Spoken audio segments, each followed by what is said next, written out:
Siopa anayepatikana maeneo ya Runzewe. Huyu mkulima alikuwa na eka 10 za Siopa.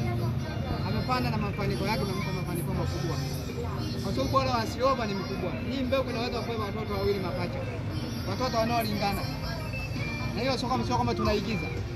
Bali huyu ni mdau ambaye ni mdau mkubwa wa kampuni la East Africa Seed. Mbegu kutoka East Africa Seed ni mkombozi kwa mkulima. Ubora wake wa mbegu hii na sifa zake kuu. Kwanza ni mbegu kinzani na magonjwa. Ni mbegu inayovumilia ukame. Ukilima mbegu ya Siopa 500 mai na gavana 3A lazima itakutoa sehemu fulani kupeleka sehemu nyingine.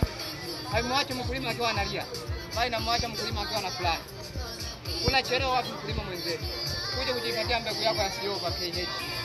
KH inafanya vizuri ukanda wa kati. Afrika Mashariki pote. Mbegu inafanya vizuri. Ni mbegu hizo unaweka nchi 3 kutengeneza mbegu hii. Na nchi moja kutoka Uganda, Tanzania pamoja na Rwanda. Wameshiriki pamoja kutengeneza mbegu ya Siopa KH. Ni mbegu bora inayompa furaha mkulima. Wapi? Inapatikana maeneo yote ya Tanzania nzima. Maduka yote yanapatikana. Na kwa Runzewe, fika Agrovet ujipatie mbegu ya KH Siopa. Unachelewa wapi? Kwa hali ya mkulima. Mbegu ambayo ina uwezo wa kukoboleka na ni nzuri kwa mahindi ya kuchoma. Karibuni sana Agrovet. Hongera sana mkulima mwenyewe. Huyu ni mkulima mkuu wa Siopa.